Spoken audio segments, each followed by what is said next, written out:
네. 어리석은 다섯 처녀들이 받았을 충격이라고 하는 말씀의 제목으로 하나님께서 주시는 은혜 말씀을 증거하기를 원합니다. 지난 주간에 이즈미르 지역의 날씨가 40도를 오르락 내리락 하면서 아주 뜨겁게 지난 것 같습니다.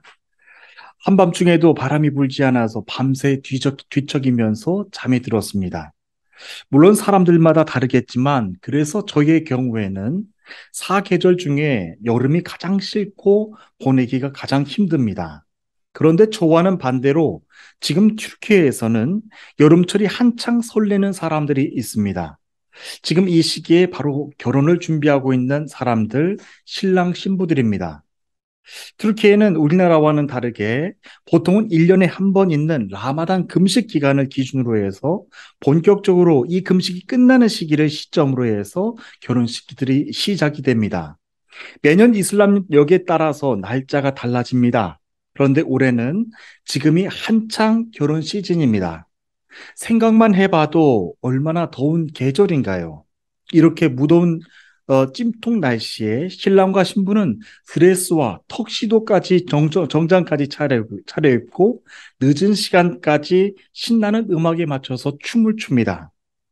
여름철 날씨가 그들에게도 똑같이 무덥게 느껴질 텐데 신랑과 신부에게 결혼식은 더운 날이 아니라 평생이 가장 중요한 날로 다가옵니다. 모든 지역에서 그렇게 하는 건 아닌데요.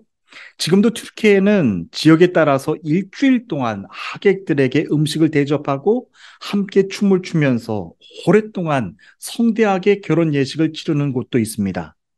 오늘 본문의 배경도 보시면요. 팔레스타인 지역도 친척과 하객들을 모셔놓고 일주일 내내 결혼을 축하해주는 결혼 풍습이 있었던 것을 볼 수 있습니다. 결혼 예식도 튀르키예와 같이 낮에 하는 것이 아니라 밤에 하는 게 보통이었습니다. 신랑은 자기 친구들과 함께 잔치를 즐기다가 한밤중이 되면 신부의 집을 향하여서 행진하게 됩니다. 그 시간 동안 신부는 아주 설레고 떨리는 마음으로 신랑이 언제 도착하게 될지 모르는 그런 설레는 시간을 기다리게 됩니다. 그러다가 신랑이 도착하게 되면 신부는 들러리들과 함께 나아가서 등불을 켜고 신랑과 신랑 일행을 맞이하게 됩니다. 그리고 신랑 집을 향해서 떠나가는 의식이 이어지게 됩니다. 신부의 입장에서 보면 신랑을 맞는 그때가 굉장히 중요한 때고 가장 떨리는 시간입니다.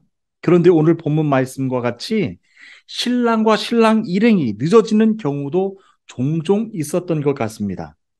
본문에서는 신부 들러리들이 했던 말들이 많이 기록되지는 않았는데요. 그때도 신랑에 대해서 이런저런 이야기들을 들러리들이 참 많이 했던 것 같습니다. 지금도 결혼식장에 가보면요. 신랑이 혹은 영화 배우처럼 잘생겼다든지 아니면 재벌가 정도로 재력이 있는 사람이라고 한다면 결혼 당사자들보다 벌써 신부의 들러리들이 입이 바빠지기 시작을 합니다. 오늘 본문에서도 그랬던 것 같습니다. 밤은 점점 깊어지는데 신랑과 일행들이 오지 않고 있습니다. 그때 신부의 마음이 얼마나 타들어갔겠습니까? 얼마나 애타는 마음으로, 얼마나 긴장하는 마음으로 신랑을 기다리고 있었겠습니까? 그런데 신부의 들러리들이 벌써 입들이 간질간질합니다.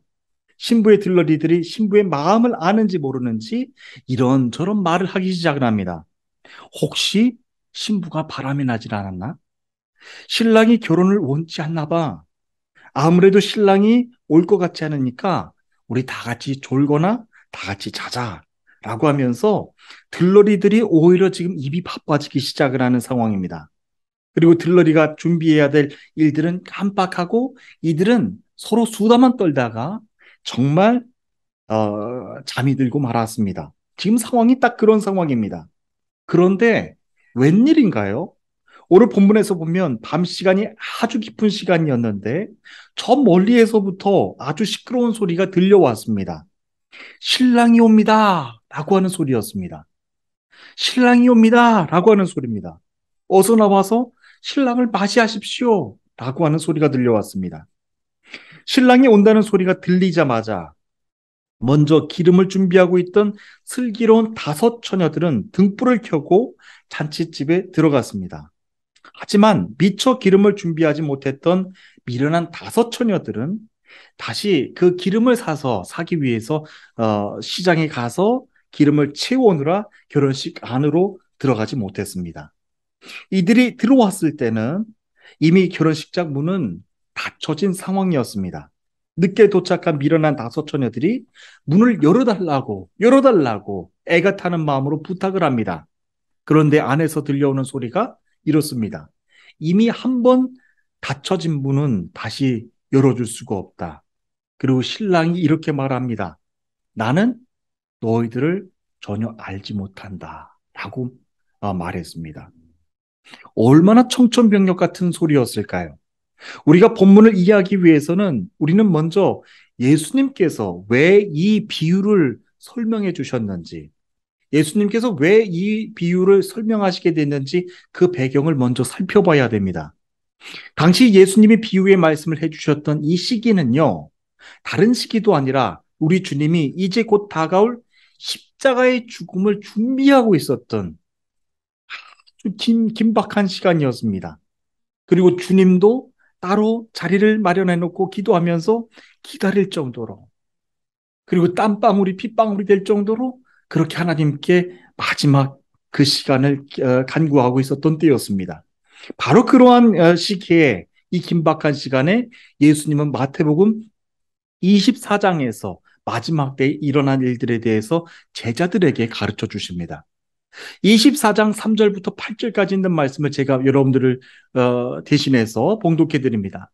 예수께서 감람산 위에 앉으셨을 때에 제자들이 조용히 와서 가로되 우리에게 이르소서 어느 때에 이런 일이 일어나겠사오며 또 주의 임하심과 세상 끝에는 무슨 징조가 있사오리까? 예수께서 대답하여 이르시되 너희가 사람의 미혹을 받지 않도록 주의하라. 많은 사람이 내 이름으로 와서 이르되 나는 그리스도라 하여 많은 사람을 미혹하리라. 난리 소문을 듣겠으나 삼가 너희는 두려워 말라. 이런 일이 있어야 하되 끝은 아직 아니리라. 민족이 민족을, 나라가 나라를 대적하여 일어나겠고 곳곳에 지진과 기근이 있으리니 이 모든 것이 재난의 시작이라 라고 말씀하셨습니다. 지난 한 주간 동안에만 보더라도요, 우리 유럽 지역 여러 국가들에서 이상기후들이 막 일어나서 사람들이 놀라는 일들이 일어났습니다. 수많은 사람들이 목숨을 잃었고요, 부상을 입는 일들이 일어났습니다.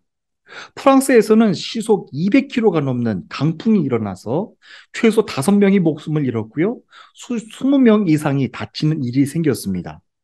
이탈리아에서도 강풍으로 2명이 목숨을 잃었습니다.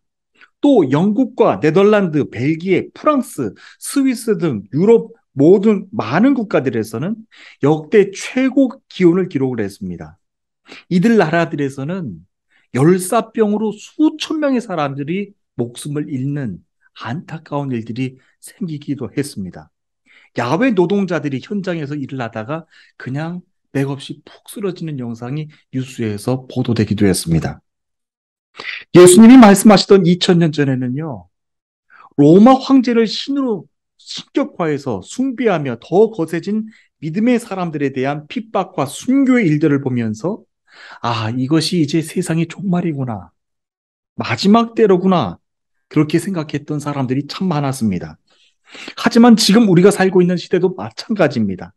이 시대 역시도 예수님이 말씀하셨던 마지막 날에 대한 경고에 대한 그런 징조들이 세계 곳곳에서 막 나타나고 있습니다.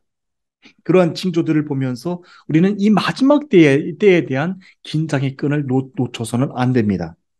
예수님이 말씀하셨던 2000년 전에는 로마 황제에 대한 신격화, 그것으로 인하여서 핍박과 순교의 사건들을 보면서 마지막 때라고 사람들이 경각심을 느꼈겠지만, 이제 마지막 때를 살아가고 있는 지금 이 시대는 여러 이상 기후들로 인하여서 이 시대가 마지막인 것이라고 하는 것을 보여주고 경고하면서 살아가고 있습니다. 이와 같은 사람들에게, 이 시대를 살아가는 사람들에게 주님이 주시는 경고의 메시지입니다. 이처럼 세상의 종말과 심판, 그리고 예수님이 다시 오심, 재림에 대한 말씀은 2000년 전에도 있었고요. 지금 이 시대에도 그대로 나타나고 있는 아주 뜨거운 주제들입니다. 어떤 사람들은 이 시기를 지나면서 종말의 분위기에 흠뻑 빠져서 가정과 직장까지 다 내팽개치고 마치 정신이 나간 것처럼 일상의 생활을 전혀 하지 못하고 마치 마지막 재림 예수님이 이제 곧 내일이라도 오실 듯이 직장과 가정을 다 내팽개치고 기다리고 또 기다리고 있는 사람들이 있습니다. 하지만 이와 같은 사람들의 모순적인 모습들은 잘못된 신앙들입니다. 마지막 때에 깨어 있어야 되는 것이지만 우리들의 일상과 우리들의 신앙을 다 내려놓고 마치 폐인이 된 것처럼 그렇게 사는 것은 옳지 않는 모습입니다. 그래서 예수님께서 이렇게 말씀해 주셨습니다. 이런 일이 있어야 하되 아직 끝은 아니니라 라고 말씀하셨습니다. 그리고 24장 44절에서도 이렇게 말씀하셨습니다. 이러므로 너희도 예비하고 있으라. 생각지 않은 때에 인자가 오리라 라고 하셨죠. 그리고 오늘 말씀 25장 13절에서도 이렇게 말씀하셨습니다. 그런즉 깨어 있으라. 너희는 그날과 그 시를 알지 못하느니라 라고 하셨습니다. 다시 한번 반복하고 또 반복해 주시면서 마지막 날에 깨어있는 믿음의 성도가 되거라 라고 말씀하셨던 것이죠. 그래서 우리 신앙에는 균형을 잡고 이 마지막 때를 끝까지 이겨내는 것이 너무나도 중요합니다. 균형 없이 한쪽으로 치우치게 되면 이상한 신앙생활을 하고 그리고 이상한 쪽으로 흘러가기가 쉽습니다. 잘못된 가르침이나 이단에 빠져도 인간의 이성이 다 마비되어서 나중에는 영적으로 전혀 분별하지 못하고 자기가 어떻게 이상하게 변해야 되는지도 알지 못하고 그렇게 변하게 되는 모습을 보게 됩니다. 기도는요, 우리 일상에 있어서 가장 중요한 아주 능력 중의 능력입니다. 주님의 재림을 기다리고 있는 때에도 기도는 반드시 해야 되는 일들입니다. 하지만 탄탄한 말씀의 반석 없이 오직 재림에만 몰두하고 일상생활을 다 내려놓고 오직 기도에만 힘쓴다고 한다면은 그 역시 잘못된 영적인 교만에 빠져서 결국은 멸망의 길로 나아가는 것을 보게 됩니다. 탄탄한 말씀의 그 균형을 잃었기 때문에 그렇습니다. 기도도 마찬가지고 선교도 마찬가지고 여러분들이 교회에서 신앙생활하는 모든 교회 신앙생활의 그런 신앙의 훈련들도 마찬가지입니다. 균형을 잃고 어느 한쪽으로 빠지게 되는 순간부터 그 순간부터는 마지막 때 우리들의 믿음을 끝까지 지키기가 어려운 그런 모습들을 보게 됩니다. 십자가 앞에서 주시는 오직 십자가 앞에서 주시는 연단과 헌신 그리고 순종과 같은 그런 균형 잡힌 신앙의 훈련들이 필요합니다. 그처럼 선교나 성경 공부, 큐티와 같은 생활들도 마찬가지입니다. 균형을 갖지 못하고 어느 한 곳에만 치우치게 되면 신앙의 균형을 잃어버리고 결국은 인간의 이성마저 잃어버리게 되는 그런 모습을 보게 됩니다. 지난 교회사를 돌아봐도 대부분의 이단들과 잘못된 신앙인들의 모습도 그러했습니다. 그들은 한때 남달리 열심히 있던 특별한 사람들이었죠. 하지만 자신들이 깨달은 어느 한쪽의 질만에 치우쳐서 그 신비한 체험만을 강조하다가 극단적으로 이단에 빠져 넘어진 사람들을 보게 됩니다. 그러므로 우리는 주님의 재림과 종말에 관한 말씀을 들을 때 어느 한쪽으로든지 극단적으로 치우치지 않도록 균형을 잡을 수 있도록 노력해야 됩니다. 예수님이 본문에서 말씀하셨던 미련한 다섯 처녀들과 지혜로운 다섯 처녀들의 모습은 전혀 다른 것이 아니었습니다. 이들은 모두 똑같이 혼인잔치에 들러리로 초대받은 사람들입니다. 똑같이 신부에게 기쁨이 되어주기 위해서 들러리로 초대받은 사람들이었습니다. 그리고 그 초대에 기꺼이 응했습니다. 그리고 이들은 똑같이 신랑을 기다렸죠. 여기까지는 모든 것이 다 똑같아 보입니다. 손에는 똑같이 신랑을 맞을 등도 준비하고 있었습니다. 이들의 이 같은 똑같은 모습은 더 있었습니다. 신랑이 늦게 오자 이들은 똑같은 마음에 취해서 그래, 졸며 자자라고 했던 이 모습까지도 똑같습니다. 여러분, 보통 사람들은요, 지혜 있는 다섯 처녀들이 왜 지혜로운 다섯 처녀가 됐을까? 신랑이 올 때까지 이들은 다까지 깨어있는 사람들이었기 때문에 지혜로운 처녀가 됐구나라고 생각을 하겠지만 여러분 성경 본문을 자세히 들여다보면요. 그렇지가 않습니다. 성경 본문을 자세히 들여다보면 5절에서 이렇게 기록합니다. 신랑이 더디오므로 다 졸며 잘세라고 기록하고 있습니다. 신랑이 더디오면서 지혜로운 처녀들도 그렇고 어리석은 처녀들도 다 졸며 잤습니다. 우리들의 신앙생활은 항상 깨어서 주님을 기다려야 되는 건 맞습니다. 하지만 육체적으로 피곤하면 우리도 잠을 자야 됩니다. 평안하게 쉼을 충전해야 됩니다. 이것도 분별하지 못하고 항상 깨어서 기도해야 된다라고 하는 이 말씀만 의지하게 되면요. 24시간 내내 기도만 해야 되는 거예요. 24시간 내내 전도만 해야 되는 거예요. 24시간 내내 선교만 해야 되는 거예요. 여러분 그렇지 않습니다. 우리의 육체도 때로는 피곤하고 우리의 육체도 때로는 졸기도 하고 잠이 들 때도 있다라고 하는 거예요.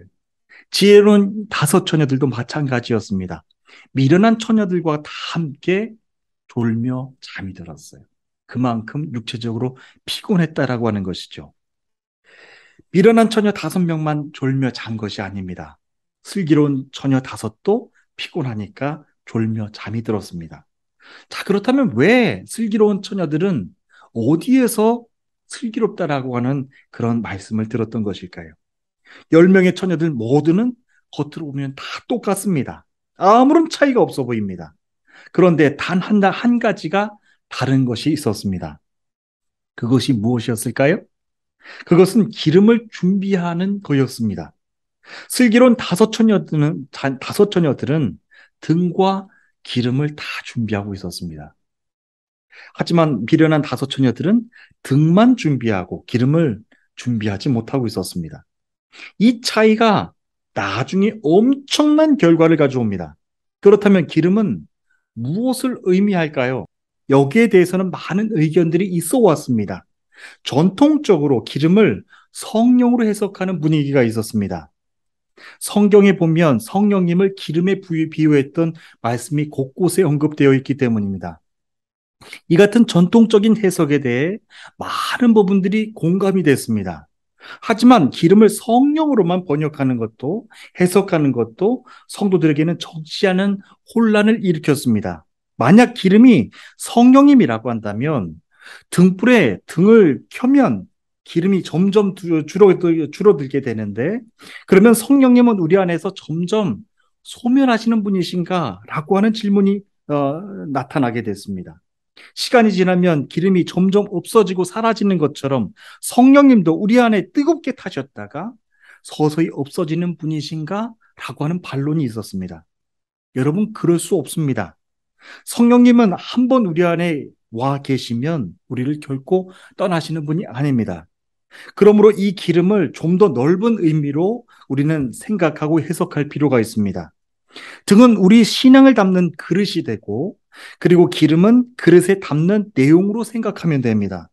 예수님이 말씀하셨던 말씀들이 다 별 무리 없이 그렇게 해석할 수 있습니다.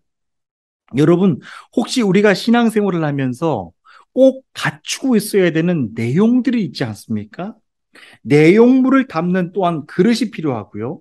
그렇지만 내용물을 담는 그릇이 아무리 고가고 아무리 튼튼하다고 할지라도 그 그릇 안에 담아야 될 내용들이 빠졌다고 한다면 그의 신앙생활은 공허할 수밖에 없는 것입니다. 우리는 교회를 다니면서 이런 오해들을 하기 쉽습니다.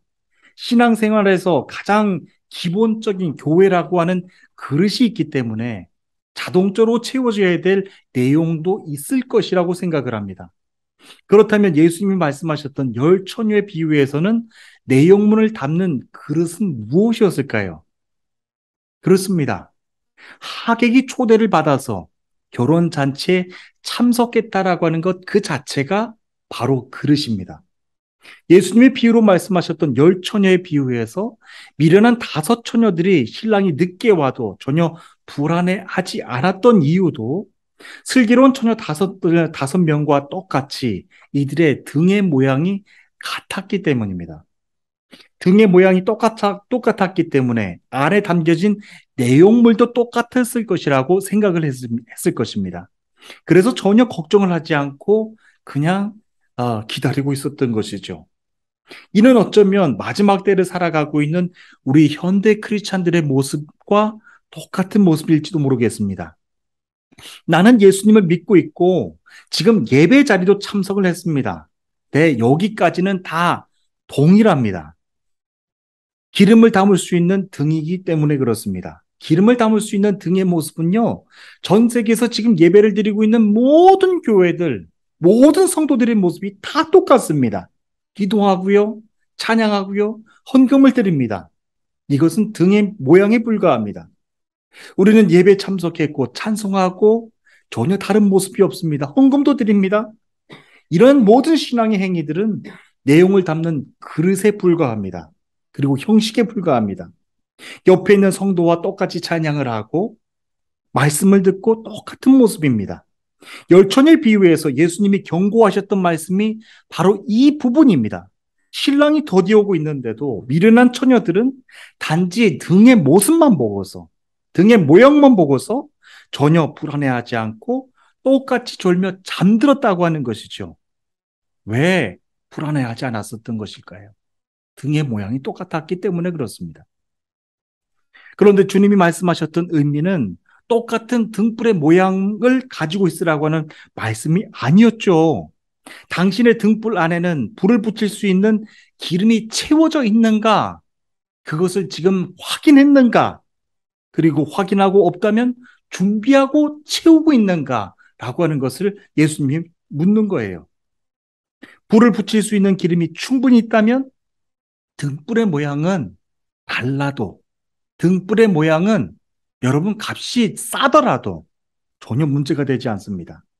등불은 커도 되고 작아도 됩니다. 여러분 메이커가 있어도 되고 메이커가 없어도 됩니다. 하지만 불을 붙일 수 있는 것은 반드시 있어야 됩니다. 이는 2000년 전에도 그랬고요. 지금 현대를 살아가고 있는 믿음의 성도들이 살아가고 있는 이 시대도 마찬가지입니다. 신랑이 올 때까지 우리는 안전하게 기다리기 위해서는 등을 가지고 있어야 됩니다. 그렇지만 등을 가지는 것으로 족해서는 안 됩니다. 등에 불을 붙일 수 있는 기름을 반드시 가지고 있어야 됩니다. 이 기름도 신랑이 올 때까지 넉넉히 가지고 있어야 됩니다. 저는 오늘 본문 말씀을 준비하면서 그래서 여러분들과 함께 생각하기를 원했던 부분이 있습니다. 현대를 살아가고 있는 우리들은 기름을 담을 수 있는 등불도 가지고 있고 기름도 다 가지고 있습니다. 저는 조금 더 깊이 들어가 이를 생각해 보길 원하는데요. 지금이 정말 마지막 때라면 우리가 더디오고 있는 신랑을 맞이하기 위해서 반드시 가지고 있어야 되는 기름은 무엇이라고 생각을 하십니까? 아마 여러분들도 여러 가지 다양한 생각을 하실 수 있을 것입니다. 우리의 신랑이신 예수님이 오실 때까지 반드시 가지고 있어야 되는 것입니다. 그리고 신랑이 왔을 때 이것이 없어서 신랑을 못 맞이할 수도 있는 것, 이것입니다. 그렇다면 이것은 무엇일까요? 저는 지금이 마지막 때에 성도들이 반드시 가지고 있어야 되는 것, 그리고 주님이 오셨을 때 이것이 없어서 주님을 영접하지 못할 수 있는 것, 바로 회개의 열매라고 생각을 합니다. 누가복음 3장에는요, 요한이 자신에게 세례를 받으러 나오는 무리에게 전하는 말씀이 이렇게 기록되어 있습니다. 독사의 자식들아, 누가 너희에게 일러 장차 올 진노를 피하라 하더냐. 그러므로 회개에 합당한 열매를 맺고 속으로 아브라함이 우리 조상이라 말하지 말라. 내가 너희에게 이르노니 하나님이 능히 이 돌들로도 아브라함의 자손이 되게 하리라 라고 말씀을 전하고 있습니다.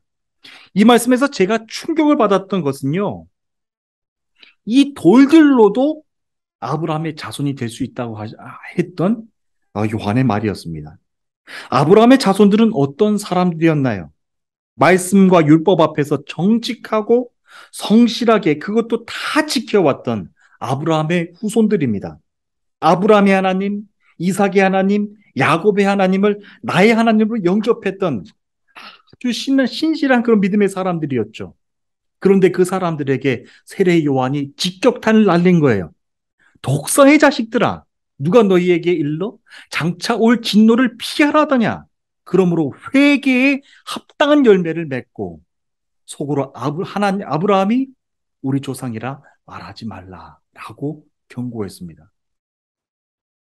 오늘 주시는 말씀 안에서도 한번 생각해 보기를 원하는데요. 이 모든 것들은 다 기름을 담을 수 있는 등불 껍데기에 불과하다라고 하는 겁니다. 그런 등불을 돌들로도 얼마든지 만들 수 있다라고 말한 거예요. 그러니 회개에 합당한 열매를 맺으라고 한 것, 그것이 바로 기름의 의미입니다.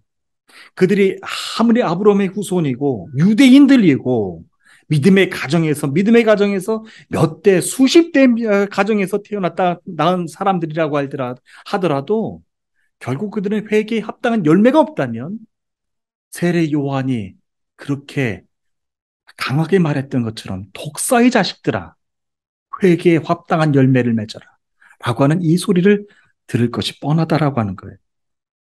누가복음 16장 20절 이하에는 부자와 거지 나사로에 대한 말씀이 기록되어 있습니다. 부잣집 대문에 나사로라고 하는 거지 하나가 있었는데요. 헌데투성이를 몸으로 핥고 누워 있었습니다. 그는 부자의 상에서 떨어지는 부스러기로 배를 채우려 했던 사람입니다. 얼마나 옷차림이 남루했고 초라했던지 개들까지도 그에게 와서 헌대를 핥았다라고 했습니다. 그러다가 거지는 죽었는데 천사들에게 이끌려 올라가서 아브라함의 품에 안기고 그 부자도 죽었다라고 기록합니다. 부자는 그런데 지옥에 떨어져서 고통을 당하다가 눈을 들어서 보니까 멀리 아브라함이 보이고요. 아브라함 곁에 아브라함 품에 안긴 나사로가 보였다고 하고 있습니다. 그래서 그 부자가 소리를 질러서 말합니다. 아브라함의 조상님, 나를 불쌍히 여겨 주옵소서. 나사로를 보내서 그 손가락 끝에 물을 찍어서 내 혀를 시원하게 해 주십시오. 저는 이 불 속에서 몹시 고통을 당하고 있습니다. 라고 그렇게 소리를 질렀습니다. 그때 여러분, 아브라함이 뭐라고 했을까요? 이 부자가 아브라함 보고 아브라함 조상님이라고 했던 걸 보니까 이 사람도 유대인의 후손이었던 거예요. 자기 후손이 날 좀 봐달라고 하는데 아브라함이 뭐라고 했을까요? 아브라함이 이렇게 말합니다. 그래, 우리와 너 사이에는 큰 구렁이가 놓여 있어서 여기에서 너희에게로 건너갈 수도 없고 거기에서 우리에게로 건너올 수도 없다 라고 했습니다. 그러자 부자는 또 이렇게 말합니다. 조상님 소원입니다. 그를 내 아버지 집으로 보내주셔서 나에게는 5형제가 있는데 제발 나사로가 그들에게 가서 경고하게 하여서 그들만은 이곳에 오지 않게 해주십시오 라고 했어요. 이곳은 지옥을 말하죠. 나사로를 보내서 우리 형제들만큼은 이곳에 오지 않도록 해달라고 그렇게 말했습니다.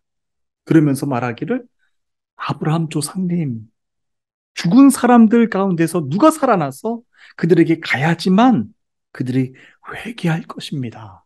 라고 했어요. 부자가 아브라함을 보고서 우리 조상님이라고 한 것을 보면 이는 분명 유대인의 후손 맞습니다. 그리고 부자 유대인은 회개에 합당한 열매를 맺어야 천국을 가야 될 것도 알고 있었던 사람입니다. 하지만 결과적으로 이 사람은 어땠나요? 회개에 합당한 열매를 맺지 못했던 사람입니다.